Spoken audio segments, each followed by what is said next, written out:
28 नवंबर 2000 साल में लोजपा की स्थापना हुई थी। 25वां स्थापना दिवस मनाया गया है।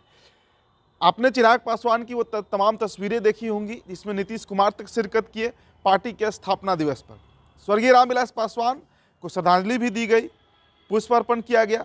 लेकिन इस बीच 28 तारीख को एक और कार्यक्रम हो रहा था, क्योंकि अब लोजपा दो हिस्सों में बढ़ चुकी है। एक लोजपा रामविलास है और दूसरी राष्ट्रीय लोक जनशक्ति पार्टी है जो पशुपति कुमार पारस की है। अब देखिए, साबरनी गांव जो पैतृक गांव है रामविलास पासवान का, वहां पर भी स्थापना दिवस मनाया गया राष्ट्रीय लोक जनशक्ति पार्टी का। और इस दरमियान जो पुत्र हैं पशुपति कुमार पारस के, उनको लॉन्च किया गया है। जी हाँ, उस खबर पर हम आएंगे, लेकिन उससे पहले हम आपको कुछ क्लिप्स दिखाना चाहेंगे कि साबरनी में कैसे पशुपति कुमार पारस जो है वे अपने राम जैसे भाई रामविलास पासवान को याद करते करते रोने लगे। उन्होंने कहा है कि इसी गांव से हम और भैया राजनीति की शुरुआत किए थे। राम और लक्ष्मण की जोड़ी थी जो अब टूट गई है। आपको हम कुछ क्लिप्स दिखाते हैं।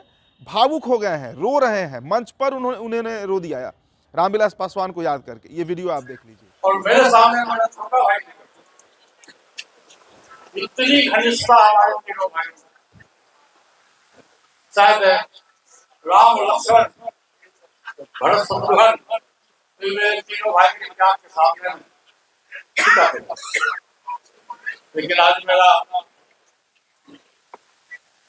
बड़े साहब छोटे भाई के बीच में पता नहीं उसकी क्या गलती हुई थी, दोनों भाई हमको छोड़ के और हम उसको अकेले छोड़।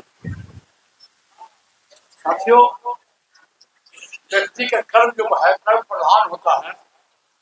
इस सूची में कितने महापुरुष आए, कितने गए, लेकिन जो व्यक्ति अपने कर्म के आधार पर। चलिए, तो काफी भावुक क्षण था और हो सकता है कि सच में ये देखिए बहुत नैसर्गिक प्रक्रिया होती है, चूंकि एक लंबे समय का साथ रहा है रामविलास पासवान का और पशुपति कुमार पारस का। लेकिन इस बीच खबर जो है उस पर अब हम आते हैं। खबर यशराज पासवान से जुड़ा हुआ है। यशराज पासवान शायद बिहार की राजनीति में कोई जाना माना नाम नहीं है, लेकिन पशुपति कुमार पारस के जो पुत्र हैं यशराज पासवान, उनको लॉन्च किया जा रहा है उनको खड़ा किया जा रहा है अब बिहार की राजनीति में। और देखिए, एनडीए में जिस तरीके से दुत्कारे गए हैं पशुपति कुमार पारस, पहले मंत्री पद छीना, फिर टिकट कटा, बंगला छीन लिया गया, तो अब यूँ समझिए कि वो मतलब राजनीतिक कोमा में चले गए हैं। अब उस कोमा से निकलने के लिए, चूंकि पशुपति कुमार पारस का जो उम्र है, उम्र के जिस दहलीज पर है, वहाँ से अब चिराग पासवान को टक्कर देना बहुत मुश्किल है। मतलब चिराग अभी युवा हैं, एक बड़ा वोट बैंक है उनके साथ, और सही मायने में रामविलास पासवान के उत्तराधिकारी हैं। अब उस परिस्थिति में अगर पॉलिटिकल सर्वाइवल चाहिए, राजनीतिक तौर पर सर्वाइव करना है पशुपति कुमार पारस को, तो उन्हें अपने पुत्र को आगे लाना ही पड़ता।